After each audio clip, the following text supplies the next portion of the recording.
Eerst maar even weer omkomen op de aanroende nacht, want we hier toch pittige buien, grote verschillen. In het oosten en zuidoosten van onze provincie voelen het meer als 1 als een hele millimeter. En hier bij mij in Haas 24 millimeter.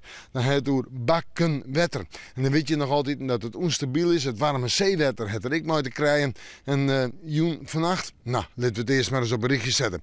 Joen is dan wel een paar opklarings, maar staat er gewoon ik bewolking. Dan weer eens opklarings. Vannacht ik een paar opklarings.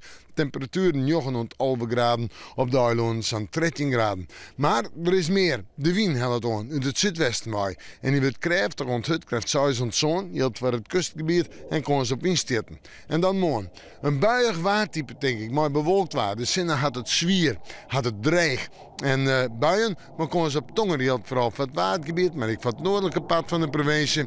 En de temperaturen zandje of 18 graden. En deze keer op de eiland de hegere temperaturen onder invloed van het zeewetter. Want dat had nog altijd een temperatuur van zo'n 18 graden. Ja, de wind krijgt rond het, komt uit het zuidwesten mooi, let er wat meer westelijk. En dan neemt de wind in de rim van de midden staren gewoon wat oud. Zeggen we dan vooruit, dan komen we het weekendje in op sneeuw, snijn. Ach, op sneeuw nog wel een buiken misschien. En de temperatuur is een zandje 18 graden. En zeggen we dan een snijn, dat lijkt wel een aardige dag te worden. Maar droeg waar, maar zinnen, maar zo'n jontje of 20 graden. Dan is het uiteindelijk weer een beetje naaisimmer. Maar, juster verwacht ik nog dat het naaisimmer waar terugzetten zo. Nee, lijkt het er net op. Op man toch een aantal buien. De zinnen er wel eens even bij, zandje 18 graden. Ja, en dan is het jestig. En dat zult ik misschien wel terugzetten. We moeten hem aan, maar weer even in het waarsje.